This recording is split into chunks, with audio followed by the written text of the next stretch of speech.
Chamber में UP खबर की टीम मौजूद है जी। तो हम लोग जानना चाहते हैं कि doctor Ganesh versus Manoj Srivastava advocate के बीच में जो मामला चल रहा था जी। उसका इस वक्त अपडेट क्या है? इस वक्त उसका अपडेट ये है कि डॉक्टर साहब ने एक एफआईआर दर्ज कराई थी जिसमें वो स्वयं वादी थे डॉक्टर गणेश जी, और उसकी विवेचना जो है गोला थाने से हुई। विवेचना मुकम्मल हुई, परिपूर्ण हुई, और परिपूर्ण होने के बाद में पुलिस क्षेत्राधिकारी अजेंद्र यादव जी के माध्यम से वो आरोप पत्र जो है सत्यापित हुआ, और सत्यापित होने के बाद में न्यायालय मुख्य न्यायिक मजिस्ट्रेट महोदय लखीमपुर खीरी के समक्ष प्रेषित किया गया। आज जो है 21 सितंबर 2024 को उस आरोप पत्र को माननीय मुख्य न्यायिक मजिस्ट्रेट लखीमपुर खीरी जी ने जो इसको देखा है, परिशीलन किया, उसका परयूजल किया है, और हमारी बहस भी सुनी है। हमारी बहस को सुनने के बाद उन्होंने अपना आदेश सुरक्षित कर लिया है, और वो आदेश एक आध दिन में आप लोगों को देखने को मिल जाएगा। हमारा वकालतनामा भी उसमें फाइल में योजित हो गया है, और हमारी तरफ से जो है प्रसंज्ञान लेने वाला प्रार्थना पत्र जो है वो भी फाइल में योजित हो गया है।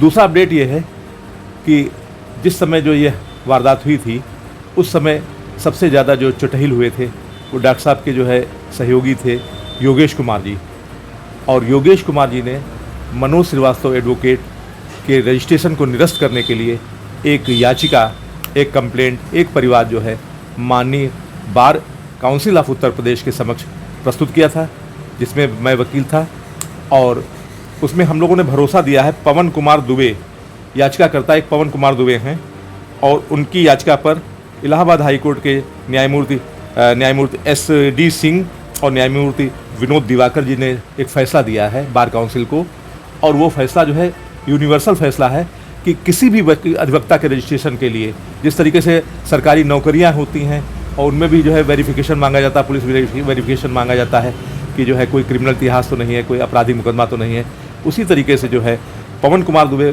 का एक मील का पत्थर है, माइलस्टोन जजमेंट है। उसमें जो है ऑनरेबल हाई कोर्ट ने जो है, हाई कोर्ट की डिवीज़न बेंच ने, हाई कोर्ट की मतलब डिवीज़न बेंच ने ये आदेश किया है, bar council of Uttar Pradesh को आदेश किया है कि वो कोई भी अधिवक्ता अगर वो नया भी जो है रजिस्ट्रेशन आवंटित मांग रहा है तो उसका सत्यापन करावें, उसके क्रिमिनल हिस्ट्री का सत्यापन करावें, तभी उसको रजिस्ट्रेशन दें। और उन्होंने हाई कोर्ट ने होल्ड किया है कि चूँकि अधिवक्ता समाज का एक जागरूक प्रहरी होता है, उसका अपराध से दूर दूर तक कोई वास्ता व सरोकार ना हो। ये फैसला जो है ये डॉक्टर साहब के पक्ष में जाएगा और अधिवक्ता मनोज श्रीवास्तव के विरुद्ध जाएगा, क्योंकि जो है एक FIR भी मौजूद है, आरोप पत्र भी मौजूद है, और प्रसंज्ञान आदेश भी मौजूद है। जैसा कि टंकी पर चढ़े थे अधिवक्ता मनोज श्रीवास्तव जी, उसके बाद CDO साहब तत्कालीन ये जो मतलब जो है मनोज श्रीवास्तव जी जो पानी की टंकी पे चढ़े थे, ये इनके फोटोग्राफ जो हैं, जो याचिका जो है bar council of Uttar Pradesh में योजित की गई है योगेश कुमार से के द्वारा, उसमें जो है ये फोटोग्राफ लगाए गए हैं। और ये हमारा एक प्ली ये भी है कि ये अधिवक्ता का बैड कंडक्ट है कि वो ड्रेस ना पहने, अधिवक्ता की पोशाक में ना रहे और पानी की टंकी पे चढ़ जाए। ये बैड कंडक्ट अधिवक्ता को शोभा नहीं देता है। पहले एक वारदात होती है, उसकी एक FIR होती है, और उस FIR में विवेचना में कोई हस्तक्षेप बन जाए, अवैध अनुचित दबाव बन जाए, इसलिए जो है एक दूसरी FIR क्रॉस केस को बनाने के लिए, ज़बरदस्ती दबाव बनाने के लिए पानी की टंकी पर चढ़ जाना, तो ये कहीं पर से जो है उचित नहीं है। इसको भी जो है, इस मुद्दे को भी bar council of Uttar Pradesh में रखा गया है। और आपको बताना चाहेंगे कि bar council of Uttar Pradesh ने जो कल की डेट लगाई है 22 सितंबर 2024, 22 सितंबर 2024, और इतवार की date bar council of Uttar Pradesh इसलिए लगाती है क्योंकि जो है मामला अधिवक्ताओं से जुड़ा होता है। कोई अधिवक्ता ये ना कह पावे कि साहब जो है हमारे मुकदमे लगे थे इसलिए हम नहीं आ पाए। इसलिए जो है जो परिवाद होते हैं, DC परिवाद होते हैं, डिसिप्लिनरी कमेटी के परिवाद होते हैं, डिसिप्लिनरी कमेंट के जो परिवाद होते हैं, उनमें जो है हमेशा इतवार की तारीख लगाई जाती है। और माननीय bar council of Uttar Pradesh Allahabad ने इस प्रकरण को लखनऊ में जो है अपना जो कैंप कार्यालय लखनऊ में उनका है, उसमें इसको ट्रांसफ़र कर दिया है। कल जो सुनवाई होगी वो लखनऊ में होगी, और उसके बाद में भी जो सुनवाई होती रहेगी वो लखनऊ में ही होती रहेगी।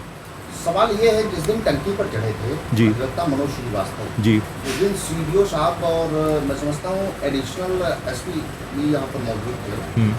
तो उनकी मौजूदगी में समझौता हुआ था कि डॉक्टर साहब भी जितने भी मामले हैं, जो कार्रवाइयाँ कर रहे हैं, प्रोसीडिंग्स और जो मैं कर रहा हूँ हम लोग कंप्रोमाइज़ कर लेंगे, आप अपना वापस ले रहे हैं। ऐसा कोई तो समझौता मेरी नॉलेज में नहीं है, हाँ, ऐसा कोई समझौता हमारी नॉलेज में नहीं है। तो वहाँ पर कवरेज के लिए हम गए थे तो ये बात उठी थी वहीं पर। अधिकारी ने कुछ कहा होगा, लेकिन जो है विवेचना जो है कहीं पर से रोकी नहीं गई, और विवेचना को जो है केवल हाई कोर्ट ही रोक सकता है, वो भी कोई बहुत विषम परिस्थितियाँ हो, ऐसा भी कोई आदेश नहीं था।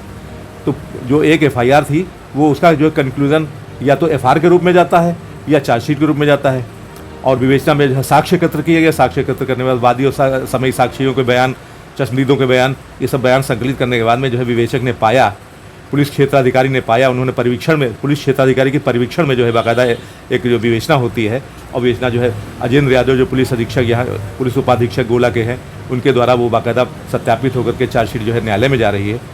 तो मैं नहीं समझता हूँ कि इसमें कहीं पर से कोई अनियमितता है। अगर उस चार्जशीट के ऊपर जो है माननीय मुख्य न्यायिक मजिस्ट्रेट प्रसंज्ञान लेते हैं तो यहाँ पे भी कोई अनियमितता नहीं है। अब क्या होगा? समन किया गया है कल की डेट में, माने 22 आज हमारी बहस माननीय मुख्य न्यायिक मजिस्ट्रेट महोदय ने सुन ली। यहाँ से जो है अजेंद्र यादव पुलिस क्षेत्राधिकारी के परिवीक्षण में जो है जो आरोप पत्र प्रेषित किया गया था, उस आरोप पत्र का जो है सम्यक परिशीलन भी किया गया है। क्योंकि काफ़ी बड़ी चार्जशीट है तो उसके एक एक पन्ने, एक एक हरफ को जो है उनको देखना है, उसके बाद में कोई एक बड़ा आदेश पारित करेंगे और वो आदेश बहुत जल्दी आपके सामने आ जाएगा। जैसा कि उस समय भी मुद्दा उठा था कि अभद्रता डॉक्टर साहब की भी तरफ से हुई है, इसीलिए इसका कोई साक्ष्य विवेचना में नहीं आया है। इसका साक्ष्य नहीं आया। कोई विवेचना में साक्ष्य नहीं आया कि एक व्यक्ति जो है अपने सहयोगी को लेकर के एसडीएम से मिलने जा रहा है, कार्य सरकार के लिए जा रहा है, तो वहाँ पे अगर उसके ऊपर पीछे से हमला होता है तो इसमें उस व्यक्ति की क्या गलती है?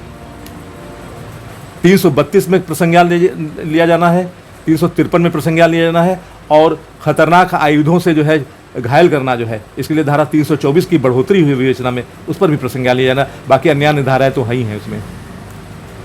सवाल एक क्वेरी करते हैं आपसे जी, कि मामला अगर ज़्यादा तूल पकड़ता है तो क्या लग रहा है कि एडवोकेट्स जो लॉबी है वो डॉक्टर साहब के खिलाफ नहीं होगी? देखिए, अधिवक्ताओं को भी जो है धैर्य का परिचय देना चाहिए, और जो है माननीय उच्च न्यायालय का जो आदेश है उसका सम्मान करना चाहिए। माननीय इलाहाबाद उच्च न्यायालय के न्यायमूर्ति SD सिंह और माननीय इलाहाबाद उच्च न्यायालय के न्यायमूर्ति माननीय विनोद दिवाकर जी ने जो है बाकायदा आदेश दिया है, जिसका शीर्षक है पवन कुमार दुबे शीर्षक से जो उन्होंने विधि व्यवस्था दी है, उसका सम्मान, क्योंकि वो बार काउंसिल के लिए है, और बार काउंसिल जो है सभी अधिवक्ताओं का एक तरीके से पितामह की स्थिति में होती है। तो जब जो है बार काउंसिल को ही वो निर्देशित किया गया, जब बार काउंसिल उस आदेश को फॉलो कर रही है, उसको अनुसरण कर रही है, तो तहसील गोला के भी अधिवक्ताओं को उसका सम्मान करना चाहिए। आखिरी सवाल लेते हैं कि आप एक अच्छे और सुप्रसिद्ध अधिवक्ता हैं जी, उसके लिए ये देखा जाता है कि अधिवक्ताओं से अगर कोई वाद विवाद होता है तो अधिवक्ता एक लाइन में सब खड़े होते हैं जी। फिर भी आप अधिवक्ताओं के विरोध में देखिए, अगर अधिवक्ता जो है कोई जनहित की बात कहता है, मैं उसके साथ में हूँ। अगर अधिवक्ता को जो है लीगल प्रेस से जो है कोई बात कहता है, मैं उसके साथ में हूँ। लेकिन अधिवक्ता होने के मतलब ये नहीं कि अधिवक्ता कानून अपने हाथ में ले ले और किसी के ऊपर हमला कर दे, क्योंकि यहाँ पे जो है जो भी हुआ है under the garb of advocacy, अधिवक्ता की पोशाक में अपराध हुआ है, इसलिए जो है हम इसके विरुद्ध रहे, और बीइंग एन एडवोकेट हम इस अवैध कृत्य में शामिल नहीं हुए। सपोज कीजिए कल आप पर प्रेशर डाला जाता है तो क्या आप अस्त्र डाल सकते हैं? मैं अपने कक्षीकार के लिए जो है सदैव निष्ठावान रहता हूँ। पीड़ित को इंसाफ दिलाना यही मेरी पहचान है, और इसी के लिए मैं जाना जाता हूँ।